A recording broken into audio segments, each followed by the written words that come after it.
next topic है that is Bernoulli's equation. One of the most important topics paper point of view से और fluid dynamics में इसकी काफी ज्यादा applications हैं. Even आपका fluid dynamics का पूरा chapter इसी पे base कर रहा होता है.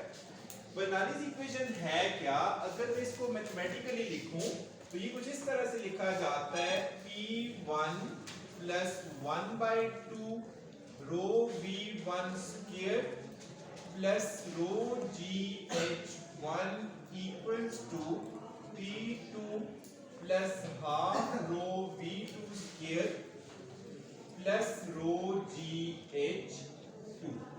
ये आपकी बर्नौलीज इक्वेशन है. डैनियल बर्नौली को साइंटिस्ट था, स्विस फिजिसिस्ट एंड मैथमेटिशियन था. उसने ये कैलकुलेशंस की और इसे कैलकुलेट करना बड़ा आसान सा मेथड है. अगर आप बुक में देखेंगे बहुत लंबी बहुत लेंथी किस्म की कैलकुलेशंस आपको लगेंगी, लेकिन अगर आप स्टेप बाय स्टेप सीखें तो ये बहुत आसान सा टास्क होता है. जो बर्नौलीज इक्वेशन है वो आपको ये बताती है sum of pressure plus kinetic energy per unit volume plus potential energy per unit volume is always constant. तो इसको प्रूव करने के लिए हम लोग law of conservation of energy use करते हैं. Law of conservation of energy ये कहता है कि आपके किसी भी सिस्टम की टोटल एनर्जी कंजर्व रहती है या work done on a system और by a system always appears in the form of change in kinetic energy plus change in potential energy. Assume करें मेरे पास कोई एक ऐसा सिस्टम है जहां पे ये पाइपलाइन है जिसका यहाँ पे क्रॉस सेक्शनल एरिया कम है. आगे जाके इसकी हाइट भी ज्यादा होगी और क्रॉस सेक्शनल एरिया भी ज्यादा हो गया. हमारे पास दो पॉइंट्स हैं, एक स्टार्टिंग एंड है और एक हमारे पास एंडिंग पॉइंट है. लाइक यहाँ पे जो वैल्यूज आएंगी उनको हम सबस्क्रिप्ट 1 के साथ लिख लेंगे. जो वैल्यूज इधर आएंगी लेट्स से उनको सबस्क्रिप्ट 2 के साथ लिख लेंगे और हमारा ग्राउंड लेवल ये है. तो यहाँ पे अगर हम वैल्यूज लिखना चाहें तो सबसे पहली बात जो पानी यहाँ पे प्रेशर एक्सर्ट कर रहा है लेट्स से उसे मैं P1 का नाम दे. जो फोर्स एक्सर्ट हो रही है उसका नाम होना चाहिए F1. जो एरिया आपकी पाइप है वो आपके पास A1 है और जो वेलोसिटी आपकी लिक्विड यहाँ पे है दैट इज V1 और उसके बाद यहाँ से यहाँ तक जो डिस्प्लेसमेंट ट्रेवल हो रहा है वो आपके पास होगा डेल्टा x1. और जमीन से या रेफरेंस लेवल से जो सेंटर तक हाइट है फॉर एग्जांपल ये वाली, इसको मैं नाम दे देता हूं हाइट h1 का. तो जो वैल्यूज मैंने 1 सबस्क्रिप्ट के साथ लिखी हुई हैं वो तमाम वैल्यूज हम 2 सबस्क्रिप्ट के साथ लेवल 2 पे रख लेते हैं. तो इधर आपका एरिया होना चाहिए A2, वेलोसिटी आपकी लिक्विड होगी V2, प्रेशर होगा P2. उसके बाद नेक्स्ट यहां सेंटर से जो हाइट होगी दैट इज H2 और यहां से यहां जो डिस्प्लेसमेंट ट्रेवल हो रहा है वो डेल्टा x2 होगा. अब आपका law of conservation of energy और वर्क एनर्जी थ्योरम ये कहता है कि amount of work done like delta W always appears in the form of change in kinetic energy plus change in potential energy. मतलब ये आपका मेन इक्वेशन है वो मेन रिजल्ट है जिसकी बेसिस पे आप लोग बर्नौलीज इक्वेशन को प्रूव कर सकते हैं. तो इस पूरी बर्नौलीज इक्वेशन में आपके पास 3 फैक्टर्स इन्वॉल्वड हैं. कौन कौन से? The first one is amount of work done, the second one is change in kinetic energy and the third one is potential energy. अब वर्क डन फाइंड करेंगे तो वर्क डन क्या होगा, जितना वर्क डन इधर है प्लस जितना work done इधर है वो उन दोनों का सम हो जाएगा. चेंज इन काइनेटिक एनर्जी क्या होगी, फाइनल पॉइंट पे जो काइनेटिक एनर्जी है उसमें से इनिशियल पॉइंट पे काइनेटिक एनर्जी को माइनस करना है.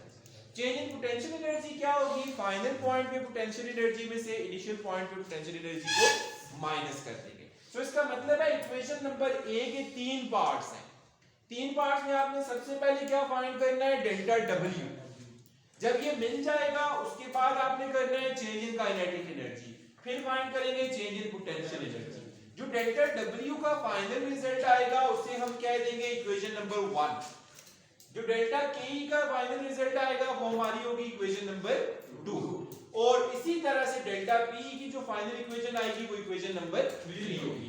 आखिर में हम क्या करेंगे, इक्वेशन नंबर 1, 2 और 3 को उठा के इस इक्वेशन में पुट करेंगे, हमारे पास रिजल्ट आ जाएगा।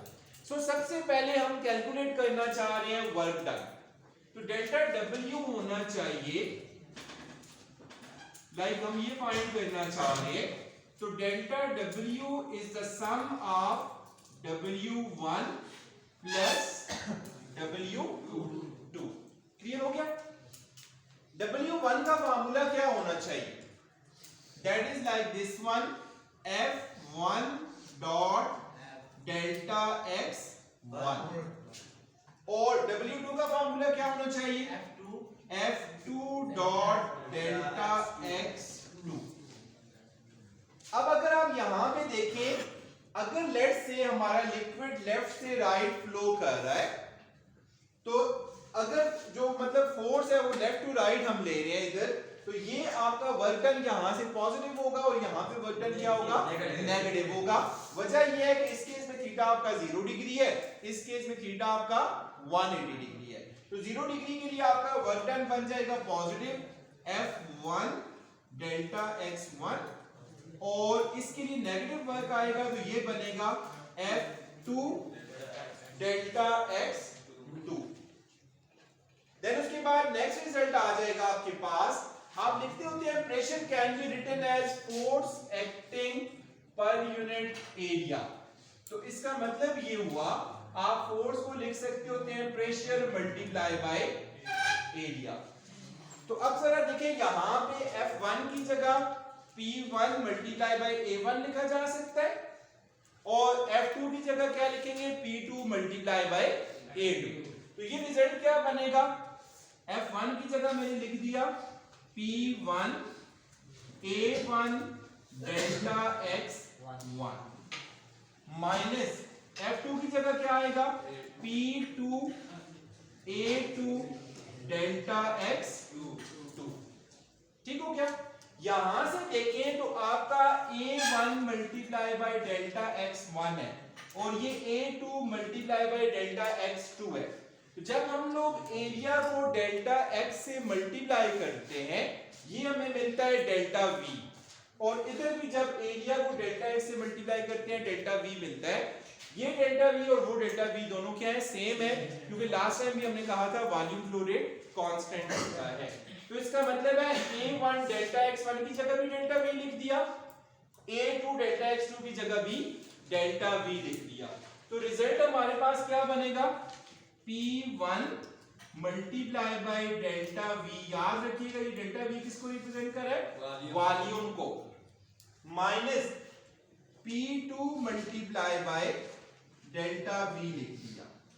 और हमने क्योंकि कहा हुआ है वॉल्यूम आपका कांस्टेंट है दोनों केसेस में, तो इस डेल्टा V को आप कॉमन ले सकते हैं, ये बनेगा P1 माइनस P2 यहां पे आ गया, डेल्टा V हमने इधर ले लिया। और उसके बाद आप देखिए, आपने डेंसिटी का फार्मूला पढ़ा हुआ है, डेंसिटी इज मास पर यूनिट वॉल्यूम, लाइक रो को आप लिखते होते हैं m डिवाइडेड बाय v। तो इसी फार्मूला में अगर डेल्टा v और रो को आपस में क्रॉस मल्टीप्लाई कर दें तो delta v will become equal to m divided by rho. तो यहां से आप लोग P1 माइनस P2 अपनी जगह पे और डेल्टा v की जगह आपने m बाय रो लिख दिया। तो ये रिजल्ट कुछ इस तरह से बनेगा, P1 minus P2 multiply by m divided by rho. यहां पे आपको डेल्टा w मिला, जो कि हमारा फर्स्ट टास्क मुकम्मल होगा। इसे आप इक्वेशन नंबर 1 कह लें। ऊपर हमने इक्वेशन नंबर A कहा था, इधर हमारे पास इक्वेशन नंबर 1 बन गई। सो यहां तक डिस्कशन का कंक्लूजन ये हुआ कि हम लोग बेनालीज इक्वेशन को प्रूव करने के लिए delta W is equal to delta KE plus delta B find करना चाह रहे थे। फॉर द मोमेंट हमने डेल्टा W को फाइंड किया which is given by P1 minus P2 into M divided by rho। मतलब हमारा इस इक्वेशन का ये वाला पोर्शन अब मुकम्मल हो गया। अब हमें क्या फाइंड करना चाहिए? Delta KE like change in kinetic energy find करना चाह रहे हैं। तो अगर हम लोग डेल्टा KE फाइंड करना चाह रहे हैं तो वो किसके बराबर होगी? Final kinetic energy minus initial kinetic energy. तो delta KE can be written as kinetic energy at point 2 minus kinetic energy at point 1। अब अगर आप वैल्यूज पुट करें, काइनेटिक एनर्जी का फार्मूला होता है 1/2 mv²। तो जब सेकंड पॉइंट पे जाएंगे तो v का नाम रखा हुआ है v2। तो इसका मतलब है सेकंड पॉइंट पे काइनेटिक एनर्जी बनेगी 1/2 mv2 का square minus kinetic energy at point 1 क्या आनी चाहिए? 1/2 mv1 का स्क्वायर। तो ये आपको चेंज इन काइनेटिक एनर्जी मिल गई which is your equation number 2। मतलब सबसे पहले हमने डेल्टा W फाइंड किया था जिसका रिजल्ट हमारे पास क्या बना था? इक्वेशन 1 की फॉर्म में मिला था। अब हमने change in kinetic energy find कर ली, इसका रिजल्ट हमारे पास इक्वेशन 2 की फॉर्म में मिल गया है। अब आप लोग बताएं इसके अलावा क्या फाइंड करना चाहिए हमें? शाबाश। अब हमने change in potential energy find करनी है ना। तो चेंज इन पोटेंशियल एनर्जी के लिए अब हम लोग लेना चाहते हैं डेल्टा PE, और डेल्टा PE इक्वल होता है लाइक mgh2 माइनस mgh1। मतलब फाइनल पॉइंट पे जो यहाँ पे पोटेंशियल एनर्जी होगी वो mgh2 होगी, इधर पोटेंशियल एनर्जी mgh1 है। तो आप mgh2 में से mgh1 को माइनस करें, ये आपको चेंज इन पोटेंशियल एनर्जी मिल जाती है। इसे मैं इक्वेशन नंबर 3 का नाम दे देता हूं। अब देखिए हम लोग बेनालीज इक्वेशन प्रूव करने के लिए क्या कहा था कि हमें डेल्टा W चाहिए, हमें चेंज इन काइनेटिक एनर्जी चाहिए, हमें चेंज इन पोटेंशियल एनर्जी चाहिए। डेल्टा W भी फाइंड हो गया, डेल्टा KE भी फाइंड हो गया, डेल्टा PE भी फाइंड हो गया।